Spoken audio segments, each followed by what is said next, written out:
días, es un gusto saludarles. Bienvenidas, bienvenidos, bienvenides a este espacio por el respeto de tus derechos. Yo soy Vero Galindo y como todos los martes se encuentra también frente a los micrófonos la maestra Charlyn Ramos Hernández, ombudsperson en Baja California Sur. Maestra, buenos días. Muy buenos días, qué gusto estar aquí con todas las personas que nos acompañan este día, celebrando que pasaron estas elecciones históricas donde por primera vez tenemos una mujer presidenta en el país de manera electa. Totalmente, y bueno, fue una jornada muy pesada, una jornada electoral justo donde se registró un alto número de votantes y justo antes de presentar a nuestro invitado del día de hoy que trae muchísima información y es un invitado muy especial que habíamos querido tener en este espacio para poder dialogar sobre los derechos de niñas, niños y adolescentes, antes de platicar con él, comentarles que hacer una jornada histórica donde tenemos la primera mujer presidenta también fue histórica para la Comisión Estatal de los Derechos Humanos, puesto que fue la primera vez que se realizó una jornada con observación en materia de derechos humanos a cargo de personal de la Comisión Estatal de los Derechos Humanos. Platíquenos cómo estuvo este ejercicio, que fue muy fructífero, por cierto, en donde se desplegó el personal para cubrir los distritos que integran la cartografía electoral del municipio de La Paz y poder estar observando no en materia electoral, sino en materia de derechos humanos. Platíquenos porque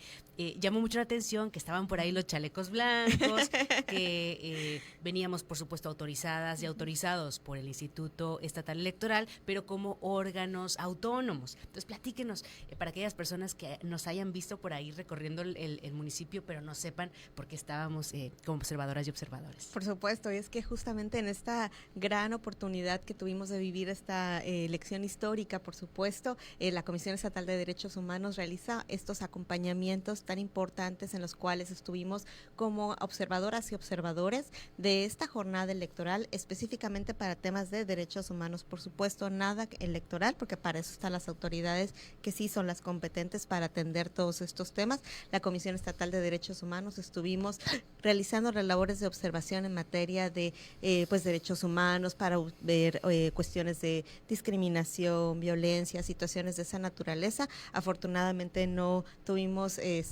mayores incidentes que reportáramos y sí tuvimos la oportunidad de cubrir absolutamente todos los distritos. Yo personalmente tuve la oportunidad de supervisar personalmente por lo menos una casilla en cada distrito.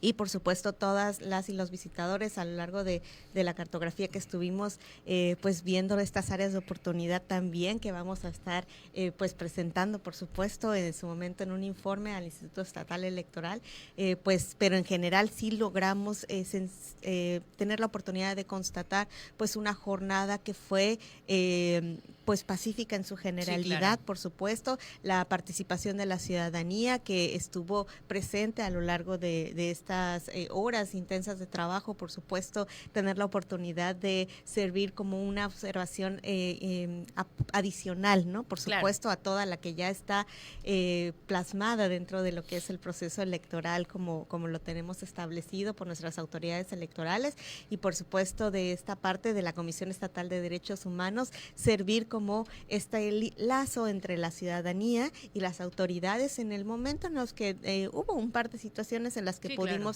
constatar y se nos solicitó el apoyo en este sentido, pues también tuvimos la oportunidad de colaborar en esta parte, en tener estos lazos con las autoridades, personas que tenían algunas dudas y tuvimos la oportunidad de canalizarles con las autoridades correspondientes dentro del proceso electoral y por supuesto tener esta oportunidad de servir a la ciudadanía en este sentido. Totalmente, maestra. Y es bien importante comentarles que la observación se realizó durante la jornada de votaciones. Obviamente, cuando la casilla se cierra y se lleva a cabo el proceso de contabilidad de votos y demás, pues eso ya corresponde tanto a la mesa directiva de la mesa de casilla, ¿no? De la casilla y obviamente las autoridades electorales. Entonces, el recorrido de observación se realizó durante la jornada donde la ciudadanía estaba pues haciendo fila. haciendo, por supuesto, sus peticiones, sus quejas y reclamos respecto a las condiciones de cada una de las casillas, pero a final de cuentas sabemos que cada vez más se está integrando esta necesidad, pero también exigencia de la sociedad de que representantes de defensoras y defensoras de derechos humanos estén presentes en procesos como este tan importante, en donde, bueno, hoy por hoy tenemos la primera mujer presidenta del país, que es un logro histórico, y por supuesto, pues aquí en el estado, saber que existen órganos que se encuentran pues como satélites, observando que todos estos procesos se lleven en la mejor de las condiciones de dignidad para todas y todos, específicamente para grupos de atención prioritaria, como personas con discapacidad, como personas adultas mayores, personas embarazadas o gestantes. Y en ese sentido, hablando de grupos de atención prioritaria, hoy se encuentra con nosotros el licenciado Daniel Salvador Morales García, él es procurador de protección de niños y adolescentes aquí en Baja California Sur. Lo queríamos tener desde el mes de abril y por fin se encuentra en este espacio. Muchas gracias, licenciado, por estar acá con nosotros. No, pues la verdad que muy agradecido con ustedes, maestra Charlene, gracias por la invitación. Yo creo que estos espacios son muy productivos, importantes, porque pues hay que darle a conocer a la ciudadanía pues lo que se hace en este tipo de instituciones en pro de la niñez sudcaliforniana, y pues un saludo a todos los que nos escuchan y ven. Muchas gracias. Muchas gracias a usted, maestra Charlene. Hablar de niñas, niños y adolescentes es un tema importantísimo, maravilloso y prioritario. Sabemos que muchas veces se confunde la labor de las instituciones en general, ¿no? En particular de la Procuraduría. Licenciado, ¿podría brindarnos una visión general sobre la labor que realiza la Procuraduría de Atención a Niñas, Niños y Adolescentes en el Estado? ¿Qué es lo que hacen? Y sobre todo, pues, ¿cuál es su función primordial? Bueno, en ese sentido, pues mira, nosotros dependemos del sistema estatal DIF, ¿no? Para eso somos un área que depende del sistema DIF, y con eso pues nos da apertura a abarcar a mucha población, y en este sentido pues a la niñez sudcaliforniana, que son niñas, niños y adolescentes. La Procuraduría de Protección de Niñas, Niños y Adolescentes es una institución joven, por decirlo así. Antes era la Procuraduría de la Defensa del Menor y la Familia, que abarcaba otros temas. Sin embargo, en la evolución de los mismos derechos humanos, que fue a través del 2012 que fueron evolucionando, se fueron haciendo reformas constitucionales, los tratados internacionales, pues se especifica la especialización en materia de derechos de niñas y adolescentes, y se crea la Procuraduría de Protección de Niñas, Niños y Adolescentes. Y en eso nos obliga a tener una tarea ya específica de políticas públicas en tema de la niñez. La Procuraduría de Protección abarca muchas cosas, es muy amplia. Sí, claro. En el sentido, yo tengo 5 áreas muy específicas, que es una de las áreas, la promoción de los derechos de niñas, niños y adolescentes, que esa área es muy vasta, porque tiene la relación directa con la ciudadanía, ya sea en las escuelas públicas, en las colonias, con las demás dependencias, pues para tener ese acercamiento y empezar a difundir los derechos que tienen la niñez. En ese sentido, esta área también maneja los impulsores de la transformación, que son niños que participan en una red nacional muy bonita, muy específica, que hacen tareas diversas de promoción de derechos en sus colonias, en sus escuelas, y eso también nos da apertura a otro ejercicio. De hecho, cada rato los convoca DIF Nacional, actividades que hacen estos niños. Todos los viernes tienen actividades temáticas por Zoom a nivel nacional, donde participan e interactúan con otros niños de otros estados de la República, y esto nos lleva a tener resultados en una agenda pública en materia de la niñez, que ahorita les voy a comentar lo que sigue en ese trabajo.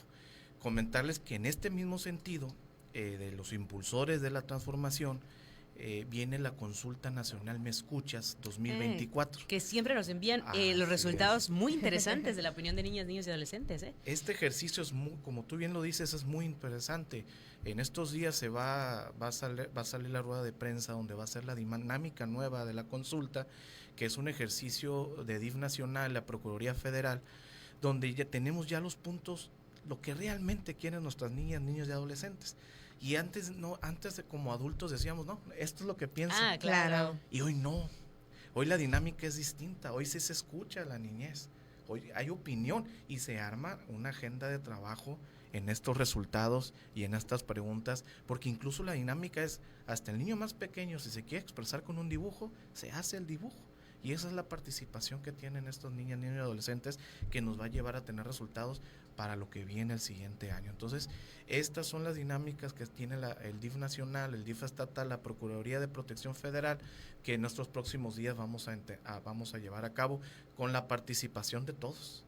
Porque entre más lleguemos a más niños que escuchemos las voces de ellos, pues vamos a saber realmente qué es lo que quieren y poder nosotros como instituciones pues tener ejes rectores en los temas específicos que ellos nos están pidiendo. ¿Cuáles fueron las del año pasado? Pues salud, cultura. En Baja California fue el medio ambiente, fue un tema muy importante que ellos expresaron.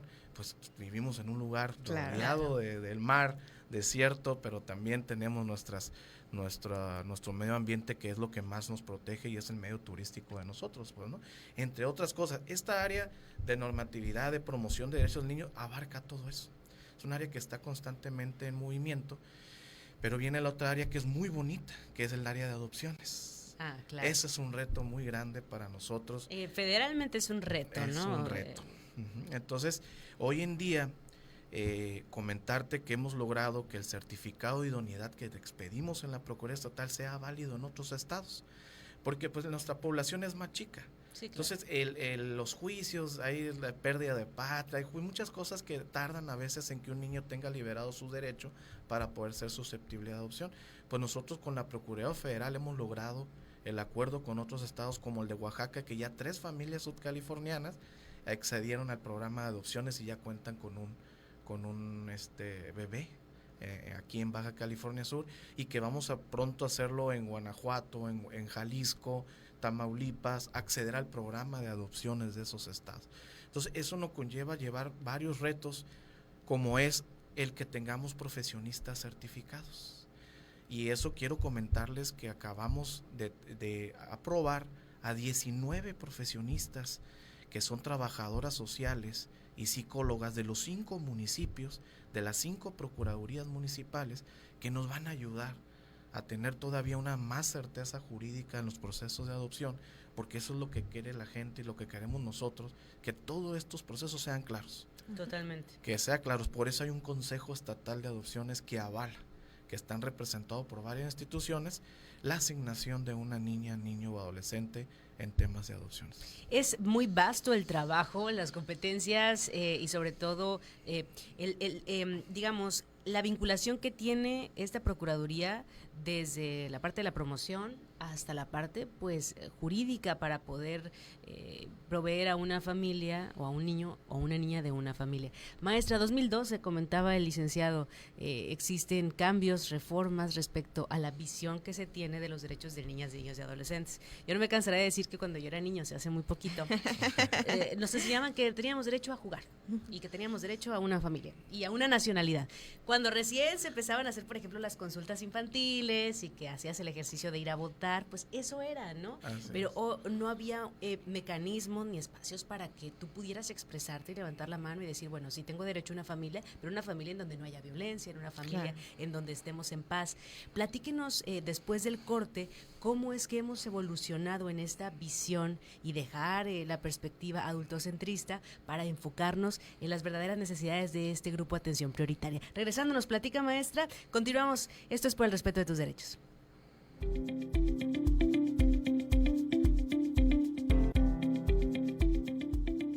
Estás escuchando Por el respeto de tus derechos.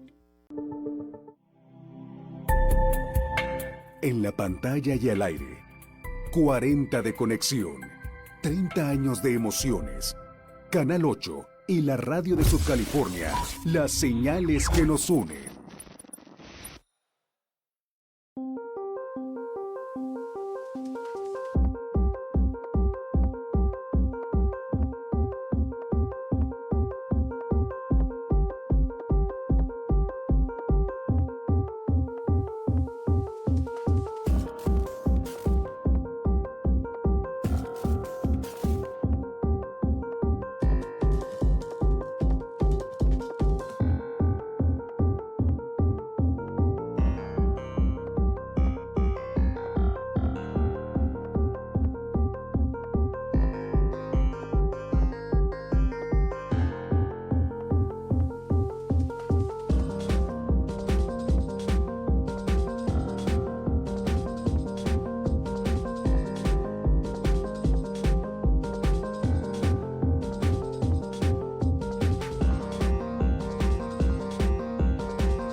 Estamos de vuelta, esto es por el respeto de tus derechos. De verdad que está muy interesante el tema de hoy. Como todos los martes estoy en los micrófonos con la maestra Charlene Ramos, ombudsperson en Baja California Sur. Hoy nos acompaña el licenciado Daniel Salvador Morales, es procurador de protección de niñas, niños y adolescentes acá en Baja California Sur.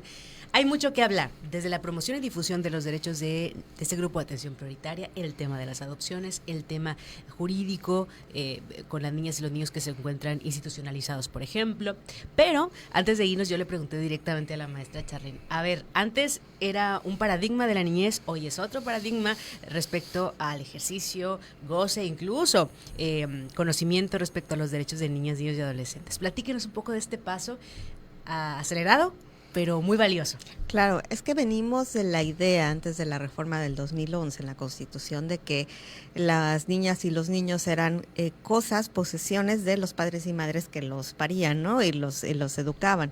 Tenemos frases icónicas en la cultura mexicana, ¿no? Del yo te hice, yo te puedo destruir, ¿no? O sea, desde esa violencia tan grave de la que veníamos cosificando a las niñas y a los niños, pues en mi casa se hace lo que yo digo y tú no puedes decir nada y cállate, ¿no? Toda esa violencia con la que evidentemente fuimos educados y educadas las personas que somos adultas ahora y antes de estos nuevos paradigmas. De los más importantes que tenemos con estas modificaciones que vinieron de la reforma constitucional y evidentemente también de los criterios nuevos que ha sacado la Suprema Corte de Justicia de la Nación, deviene este concepto que a lo mejor muchas personas han escuchado, que es el interés superior de la niñez, ¿no? Ahora se habla de esta parte, este concepto que dicen, ¿qué es eso? ¿No? Que el clásico de, el niño no puede elegir porque no sabe lo que quiere, no puede tomar decisiones porque es un niño. Porque entonces, está muy chico. Ajá, y no entiende, y no sabe, y no comprende. Y si hoy se le ocurre que va a ser niña, entonces ni modo que le hagamos caso. O sea, todas estas concepciones que devienen de este otro paradigma del que venimos, pero no es al que estamos aspirando a conservar ni a convertirnos. ¿A cuál es el paradigma al que se está apostando? Pues uno en el cual, por supuesto, se escuche la opinión de las niñas y los niños y los adolescentes, las y los adolescentes, en la toma de decisiones que evidentemente corresponde realizar a las y los adultos encargados de los procesos legales, ya sean evidentemente mamá, papá, que son los inmediatos, que tienen la obligación de la tutela de la patria potestad de las niñas y los niños. Término también luego a veces se ha malentendido pensándose que es el derecho de los papás y las mamás a obligar a sus hijos y a mandar en la vida de sus hijos, cuando en realidad la tutela judicial, la tutela de la patria potestad no es un derecho de los padres y de las madres, es una obligación. Tienen la obligación de velar porque sus hijas e hijos estén en cumplimiento y en observancia y de manera respetuosa con todos sus derechos humanos. Atendiendo a esto, entonces, cuando mamá y papá adultos no están cumpliendo con esa obligación, pues tiene el Estado y el resto de las y los adultos de la sociedad tenemos la obligación de entrar en este refuerzo. Si vemos que mamá y papá no están cumpliendo con sus funciones, pues entonces, si yo soy la vecina y veo que le están golpeando al niño, pues por supuesto tengo que acudir y hacer el llamado a las autoridades para que vengan y protejan a ese niño o niña que está siendo golpeada. Si soy una autoridad y veo en algún momento alguna situación de violencia, por supuesto de inmediato tenemos la obligación como servidores y servidoras públicos de realizar las denuncias correspondientes apenas tengamos la sospecha de violencia de una niña, niño o adolescente. Esto es muy importante porque así nos lo marca la legislación, esta obligación. No tenemos que averiguar, no tenemos que confirmar, no tenemos que tener la evidencia en mano para presentar la denuncia. Apenas tengamos la sospecha de algún acto de violencia que potencialmente se pueda ejercer o afectar a alguna niña, niño o adolescente, las y los servidores públicos tenemos la obligación de presentar las denuncias correspondientes ante los ministerios públicos. Dicho esto, todo esto es lo que ahora implica el nuevo paradigma del interés superior de la niñez. Ya no importa lo que mamá o papá quieran o digan o sus sueños y aspiraciones para la vida de esa niña o niño, ya no importa más lo que el Estado decida y determine qué es lo que tiene que ser esa niña, niño o adolescente, importa el deseo y la opinión de esa niña, niño o adolescente que quiere hacer con su vida, qué es las decisiones que quiere tomar. Y por supuesto, aquí entra otro concepto también nuevo, que es la autonomía progresiva. Entonces, de las infancias, que es en qué momento puedo empezar a tomar decisiones respecto de mi vida y cómo esas decisiones van avanzando conforme voy evidentemente creciendo, madurando y me estoy convirtiendo en adulto.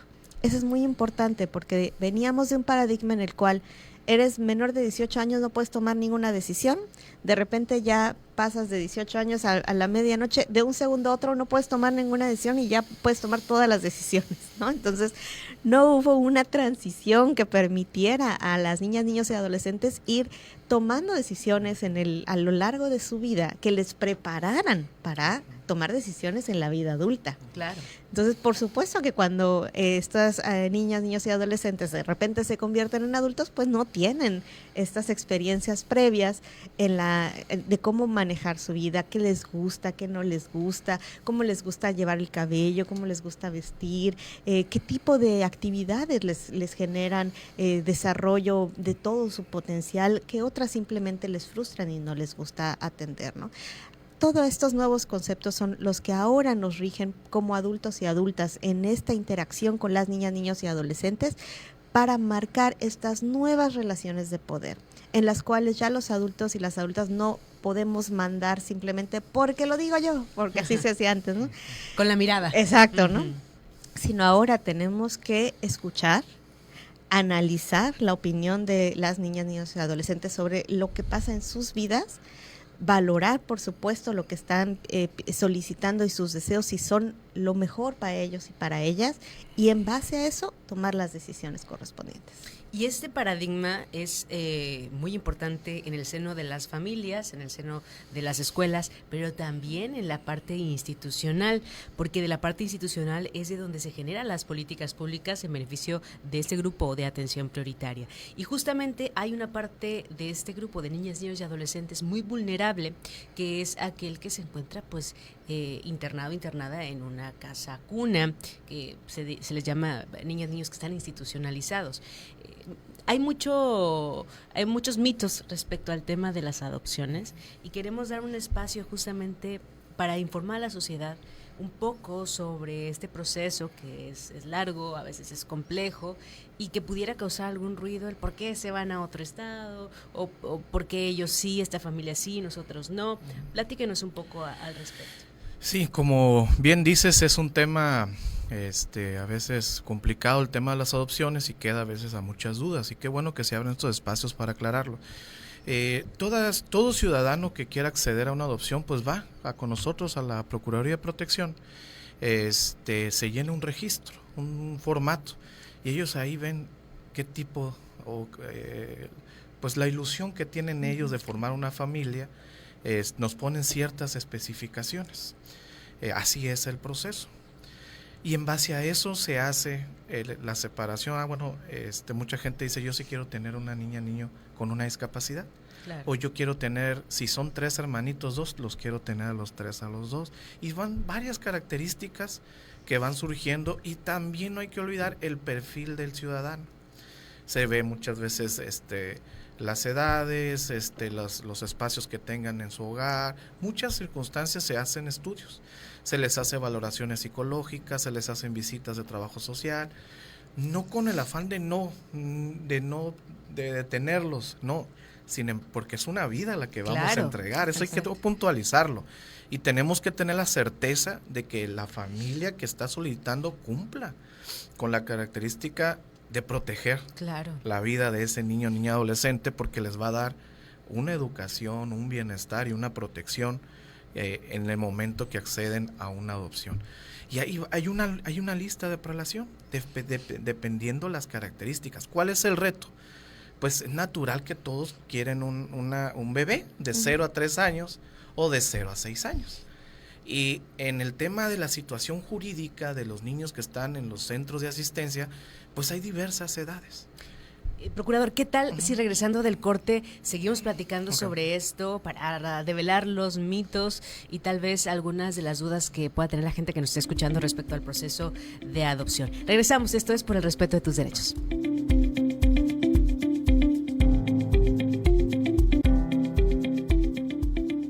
Estás escuchando Por el Respeto de Tus Derechos.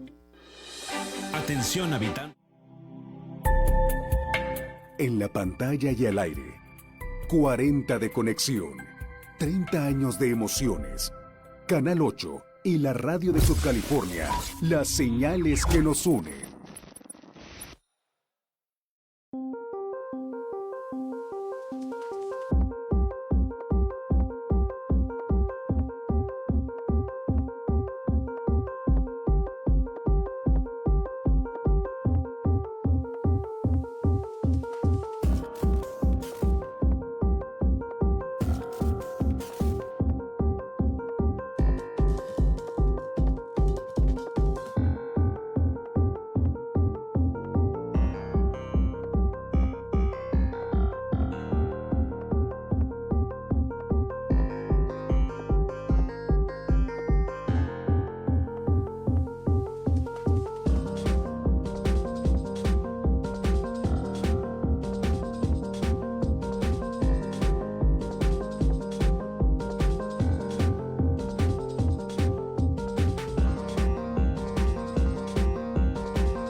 Estamos de vuelta, eso es Por el Respeto de Tus Derechos. Yo soy Vero Galindo, como todos los martes, la maestra Charlene Ramos también en los micrófonos. Procurador, platicábamos sobre este proceso que a veces es desconocido para la sociedad respecto a las adopciones. Sí, como comentaba, todo depende de la solicitud que hacen los ciudadanos, de los rangos de edad, de ciertas características que ellos solicitan. De ahí se distribuye, se hacen los procesos, y cuando se resuelve la situación jurídica de una niña en la casa hogar, pues se ven esas solicitudes para encuadrar y decir, mira, este perfil, esta familia solicitó un perfil así. Todo esto lleva o cae al Consejo Estatal de Adopciones, que no es una decisión propia.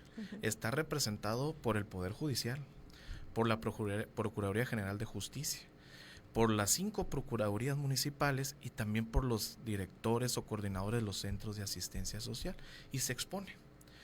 a los ciudadanos que tienen el certificado de idoneidad y las niñas, niños, adolescentes que son susceptibles de adopción y se van exponiendo y se vota, se platica, pero a ver, surgen dudas, entonces ahí se hace el proceso de selección, de asignación de una niña, niño, adolescente para iniciar el proceso de adopción, es decir, empieza el acercamiento con la familia, porque tiene que haber un proceso. Claro. Entonces, son cuestiones muy complicadas y son procesos establecidos, y vuelvo a recalcar, no con la finalidad de ahuyentar al ciudadano, no. Tienen que entender que vamos a entregar una vida. Claro. Y que buscamos que esas familias sean óptimas para que lleven ese trabajo de la protección de los derechos de esos niños, pues, ¿no? Esa es la finalidad de todo esto. Claro, si bien la familia tiene el anhelo, la esperanza, las ganas, ¿no?, de tener un niño, una niña, adolescente en casa,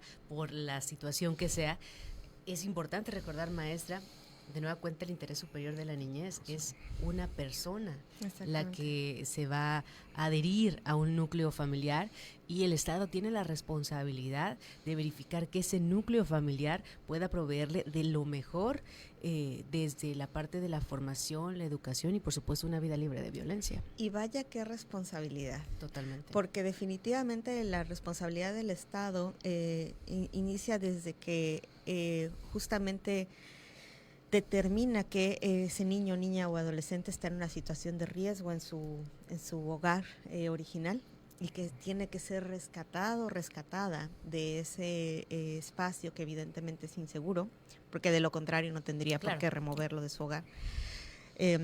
Lamentablemente se ve obligado el Estado a tomar esta dificilísima decisión de separar al niño, niña o adolescente de su entorno familiar para poderle proteger y resguardarle en alguna de estas centros del Estado, ¿no?, que se les conoce comúnmente como casas cuna, ¿no? Después tiene la obligación de asegurarse que dentro de estos espacios pues estén las niñas, los niños y las adolescentes seguros en estos espacios de las casas cunas, lo cual también es complicadísimo. Y eventualmente terminar este ciclo al buscarle una familia una nueva familia que pueda brindarle un entorno más seguro, y pues lidiar con el enorme problema que va a generar la separación familiar evidentemente de este niño o adolescente.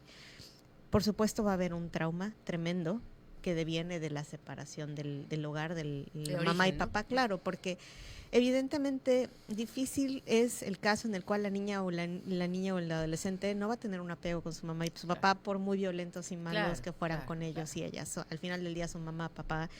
Y es lo conocido. Por supuesto, y es lo que toda su vida han tenido. Entonces de repente el evidente separación pues genera un trauma muy fuerte que va a tener secuelas a lo largo de la vida de ese niño o adolescente. El Estado tiene, por supuesto, la obligación de buscar reducir esos importantes impactos, sabiendo que necesariamente tendrán que ser, y pues buscar un nuevo espacio, una nueva familia que les pueda brindar estas nuevas condiciones de seguridad y protección, cariño que requieren todas las niñas, niños y adolescentes.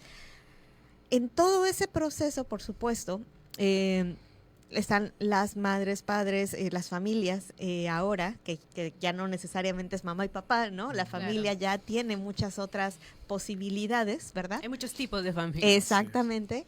Y entonces, pues, está esta otra familia que tiene toda la ilusión, como bien decía el procurador hace un momento, de generar estos espacios para estas niñas, niños y adolescentes. Que se presupone cuentan con todos los recursos en todos los sentidos, ¿no? Pues lo mejor que se pueda, por supuesto, claro, ¿no? Porque todos los recursos, todas las personas, pues obviamente eso sería lo ideal, pero sabemos que difícilmente se da una situación así tan idealizada, ¿no? Pero sí tiene que haber una suficiencia, eso sí, tiene que ser suficiente, no solamente para cubrir las necesidades de la familia, sino para cubrir las necesidades de esta nueva persona integrante que viene a estar en el núcleo. Y es una decisión muy importante, porque no es como que estamos un domingo a decir, ¿qué hacemos? Ya sé. Vamos a adoptar un niño o una niña, y entonces vamos a la casa con me gusta me lo llevo. O sea, no, Sí, claro. no se trata en lo No más es una mínimo de eso, mascota, ¿no? ¿verdad? Es un Por objeto, supuesto. claro. Entonces, tiene que haber todo un proceso, tiene que devenir. A veces también las personas somos humanas y pues habrá situaciones en las que en un momento el ambiente de la pareja estaba estable, estaba feliz, estaba sano, pero también puede ser que durante el proceso de adopción, pues la misma pareja se da cuenta de que no está preparada, Claro. lista para adoptar, ¿no? Claro. Y también esos procedimientos pues se echan para atrás y cuando están las niñas y los niños, cuando todavía no han sido pues presentados en estas nuevas familias, bueno, es posible echarse para atrás, pero ¿qué pasa después, no? Entonces, toda esta maquinaria tan pesada, tan complicada, por supuesto, no puede banalizarse y no puede simplificarse con un simple llenado de formatos Claro. que se hagan un lunes en la mañana, ¿no? Burocrático. Y una cosa es hablar de las adopciones de niñas y niños o bebés de 0 a 3, de 0 a 6. Adolescentes. Ese es otro tema. O niñas, niños un poco más grandes, digamos, de los 10 años, 8 años, que también es un paradigma, ¿no? Porque se creía o se pensaba en adopción y de manera inmediata un bebecito, una bebecita, ¿no? ¿Qué pasa con este sentido, procurador? Fíjate que me haces una pregunta muy interesante y es un reto que tenemos, porque en los cursos de inducción que se dan para que las familias obtengan su certificado de unidad se habla de eso. Yo le digo a las familias cuando me toca dar el preámbulo, porque son módulos específicos, le digo, todo niño que está en una casa hogar pasó por una situación. Evidentemente. Es súper Y esa importante niña, recalcar. niño y adolescente quieren estar en una familia, estar en un círculo de amor, de protección. Pero no solamente son los bebés, Claro. están los niños de 12 a 17 años que tienen el derecho también de estar en una Así familia. es. Por supuesto. Yo lo que estoy tratando de lograr es un acuerdo con el estado de Chiapas, porque ellos tienen un módulo específico en el tema de adopciones de adolescentes. Estoy en pláticas con la procuradora de Chiapas para dentro del módulo de nosotros adquirir el módulo de adopciones de adolescentes. Y esto nos va a abrir el panorama, porque hay una circunstancia que ahorita en los centros de asistencia social, en los de las casas hogares, pues se da un fenómeno que hay más adolescentes que niñas, niños, ¿no? Entonces, ese es el reto que estamos trabajando, porque, lo insisto, ellos también quieren vivir con una familia, Claro. independientemente que están en la etapa de adolescencia, que el otro, que ya ven, las etapas son complicadas, pero ellos, cuando yo he acudido a una casa, me dicen, o cuando va el personal de la Procuraduría, yo también quiero vivir en una familia. Claro. Entonces, ese es el reto que tenemos. Espero lograrlo lo más pronto posible para empezar a concientizar que también el adolescente tiene derecho a vivir en familia. Claro, y que todos estos prejuicios que existen respecto a la adopción de adolescentes o ya de niñas, niños entre los 8, 12, pues es eso, ¿no? Un prejuicio que vive en la sociedad respecto al tema de las adopciones. Bueno, es muy interesante el tema de las adopciones, pero no es lo único que hacen ustedes, ¿no? Platíquenos qué otras actividades y sobre todo cómo se vinculan, porque existe una vinculación muy cercana con la Comisión de Derechos Humanos y otras instituciones. Y eso lo platicamos después del corte. Si nos vamos a corte, ¿ya? Excelente. Entonces, después del corte platicamos sobre esta vinculación y regresamos un momento más. Esto es Por el Respeto de tus Derechos.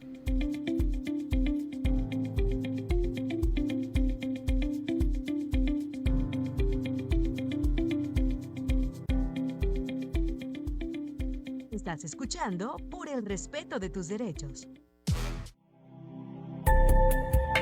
En la pantalla y al aire, 40 de conexión, 30 años de emociones. Canal 8 y la radio de Subcalifornia, las señales que nos unen.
en este espacio. Hoy 4 de junio, ya el sexto mes del 2024, se encuentra con nosotras el licenciado Daniel Salvador Morales García, él es procurador de protección de niñas, niños y adolescentes de Baja California Sur. Platicábamos sobre, además del tema de las adopciones, además del tema de la promoción y difusión de los derechos de niñas, niños y adolescentes, otras actividades que realice y sobre todo la vinculación, ¿no?, con otras instancias de los 3 órdenes de gobierno. Sí, mira, ahorita hablamos de esa etapa o de las áreas bonitas, por decirlo así, de la Procuraduría. Está la otra área que es el tema del combate, por decirlo así, a esta violación de derechos de niñas, niños y adolescentes. Y en ese sentido yo quiero agradecerle, maestra Charlene, la siempre colaboración que hay desde que llegó usted con la Procuraduría de Protección, porque empezamos a esclarecer varias dudas del proceso de nosotros, junto con sus colaboradores, y yo creo que ahorita estamos agarrados de la mano en esto, aclarando cuando llega un ciudadano con ustedes, especificar el porqué, los procesos, en el sentido que voy a manifestar. Bueno, ¿por qué llega una niña, niño o adolescente a la casa hogar, a los centros de asistencia? Pues por lo regular por una medida de protección que emite el Ministerio Público, que a veces yo también la solicito dentro de mis facultades, que se otorga esa protección, se saca del núcleo familiar y se resguarda mientras se resuelve la situación jurídica, que delitos varios, sí, ¿no? Entonces, muchísimos. Para no especificar, y ahí inicia un proceso. Y el ciudadano es ¿por qué me lo quitan? ¿Por qué esto? Y empieza. Yo le digo a los compañeros de la Procuraduría es aclararle, decirle qué está pasando, cuál es el proceso, qué proceso tienen que llevar con nosotros, aparte de la carpeta que está con el Ministerio Público o aparte en el juicio que tengan en los juzgados familiares. Estoy en el medio del actuar del Ministerio Público y de los jueces familiares, de la situación jurídica entre los adultos. Uh-huh. Y yo me encargo del tema de la niña y adolescente, que el reto es que esté el menor tiempo institucionalizado. Uh-huh. Y el tarea es buscar familia que quiera estar momentáneamente al cuidado de la niña y adolescente mientras los procesos de los papás se resuelven. Uh-huh. Pero cuando no hay o cuando no acceden, pues ahí se complican. Y en ese sentido quiero comentarles que estamos por finalizar, ya lo presentamos en el Consejo Estatal de Adopciones, falta que nos hagan algunas observaciones la Procuraduría Federal, que es el programa de familias de acogida, uh-huh, que va a venir siendo una rama más para evitar la institucionalización, que nos va a ayudar a tener un esquema más de cuidados alternativos al tema de una casa hogar. Ya nos falta poquito ya para concretar esto y se va a anunciar en su momento el programa y que se le va a abrir a la ciudadanía con ciertos procesos que hay para que puedan tener momentáneamente el cuidado de una niña adolescente. Entonces, esta parte de la colaboración con derechos humanos a mí me ha ayudado muchísimo, porque entre más transparente sea mi proceso, pues es mejor para la ciudadanía. Y eso lo he logrado a través de varios acuerdos que tengo con usted, maestra, y con su equipo, uh-huh, y que nos ha ayudado a avanzar.